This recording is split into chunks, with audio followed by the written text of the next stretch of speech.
تو اس کے بارے میں وہ کہتی ہے کہ مجھے یہ سارے کام روزانہ کرنے پڑتے ہیں.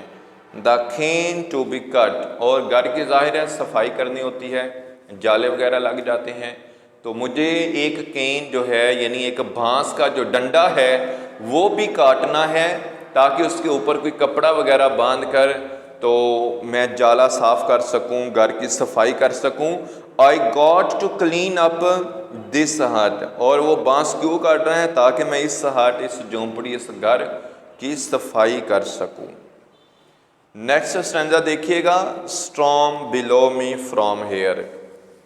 اب وہ بیچاری اک تھک گئی ہے گھر کے کام کر کر کے.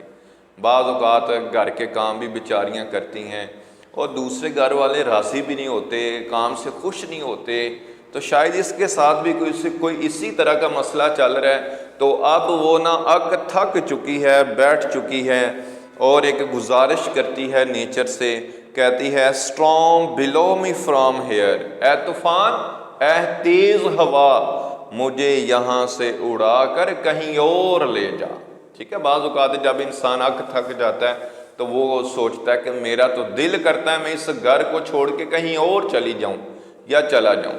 ٹھیک ہے جی، تو وہ بھی انوائٹ کر رہی ہے کہ اے طوفان آؤ، جس طرح تم دوسری چیزیں اڑا کے لے جاتے ہو، درخت اڑا کے لے جاتے ہو، گھر کی چیزیں اڑا کے لے جاتے ہو، اسی طرح مجھے بھی اڑا کے کہیں اس گھر سے، اس ذمہ داریوں سے، ان فرائض سے دور لے جاؤ. with your fiercest wind، اپنی تیز ہواؤں کے ساتھ. اے طوفان آؤ اپنی تیز ہواؤں کے ساتھ اور مجھے یہاں سے اڑا کے دور لے جاؤ. let me float across the sky، میں انجوائے کرنا چاہتی ہوں اس آسمان کی وسعت کو. اور وہ کہتی ہے کہ مجھے آسمان کی بلندیوں کے اوپر تیرنے دو. till I can rest again، یہاں تک کہ میں پھر دوبارہ سے پرسکون ہو جاؤں، دوبارہ سے آرام کر سکوں، میری تھکاوٹ اتر جائے، میری جو بوریت ہے وہ ساری اتر جائے، مجھے یہاں سے دور لے جاؤ. پھر وہ ایک اور گزارش کرتی ہے، fall gently snowflakes، اے برف کے گالو میرے اوپر گرو. جینٹلی کا میننگ ہوتا ہے آہستہ آہستہ. برف باری ہو رہی ہے تو وہ برف سے گزارش کرتی ہے کہ دیکھو تم گر تو رہی ہو تو چلو ذرا میری تھوڑی سی بات مان کے اپنی جو ہلکے پھلکے جو تمہارے گالے ہیں وہ مجھ پہ گراؤ آہستہ آہستہ. cover me with white cold icy kisses، اور اے برف اپنے سفید یخ ٹھنڈے بوسوں کے ساتھ مجھے ڈھانپ لو. and let me rest tonight، اور آج کی رات مجھے آرام کرنے دو. یعنی میں بالکل جو ہے وہ نیچر کو انجوائے کروں گی، پرسکون ہو جاؤں گی، برف کے گالے میرے اوپر گریں گے، وہ مجھے بوسے دیں گے اور میں آج کی رات پرسکون طریقے سے سو جاؤں گی. پھر جی سورج کی باری آ گئی ہے، شائن آن می سن شائن، اے سورج مجھ پر اپنی جو دھوپ ہے اس کے ذریعے مجھ پر چمکو. رین آن می رین، اے بارش تم بھی مجھ پر برسو. And fall softly dew drops, اور جو شبنم کے قطرے ہیں ان سے بھی کہتی ہے کہ آپ بھی میری بات مانیں، مجھے فالو کریں اور میرے اوپر نرمی کے ساتھ گرو.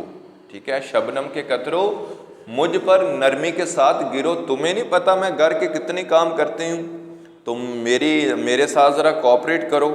ٹھیک ہے، میری تھکاوٹ دور کرو. اینڈ کول مائی برو اگین، اور میری یہ جو پیشانی ہے نا اس کو دوبارہ ٹھنڈا کر دو. ٹھیک ہے، میرے چہرے کے اوپر، میری پیشانی کے اوپر جب شبنم کے قطرے گریں گے تو میری پیشانی ٹھنڈی ہو جائے گی، میری تھکاوٹ اتر جائے گی. نیکسٹ اسٹینزا، سن رین کرونگ اسکائی، سورج، بارش اور یہ محرابی آسمان، یہ جھکا ہوا. ٹھیک ہے، ہمیں دور ہم دیکھیں نا تو ایسا لگتا ہے کہ آسمان زمین کے ساتھ نیچے ٹچ کر رہا ہے، جڑ رہا ہے، تو یہ محرابی شکل ہوتی ہے. تو محرابی آسمان، سورج، بارش، ماؤنٹینز پہاڑ اور اوشن سمندر، لیف اینڈ سٹونز درختوں کے پتے، پہاڑوں کے جو پتھر ہیں، سٹار شائن مون گلو، یہ ستاروں کی چمک اور چاند کی دمک. You are all that I can call my own. تمام وہ چیزوں تم وہ سب ہو جن کو میں اپنا کہہ سکتی ہوں. یعنی وہ سورج چاند کو اور نیچرل خوبصورتی کو کہتی ہے کہ تم ہی تو ہو جن کو میں اپنا کہہ سکتی ہوں. یہاں اس نے نا ایک چھپے الفاظ میں گلہ کیا ہے کہ دیکھیں کتنے کام کرتی ہوں, یہ دنیا والے لوگ مجھ سے راضی نہیں ہوتے, یہ میرے اپنے ہیں ہی نہیں, مجھے تھکا دیتے ہیں. ٹھیک ہے, تو نیچرل بیوٹی کو وہ کہہ رہی ہے کہ تم وہ سب ہو جن کو میں اپنا کہہ سکتی ہوں. تو میں امید کرتا ہوں کہ آپ کو اس پوئم کی سمجھ آ چکی ہوگی. اگر آپ میرے چینل پہ نئے ہیں تو میرے چینل کو سبسکرائب کر دیجئے گا, اپنی رائے کا اظہار بھی کیجئے گا کامنٹ باکس میں. تو انشاءاللہ ملیں گے آپ سے اس سے نیکسٹ ویڈیو کے اندر.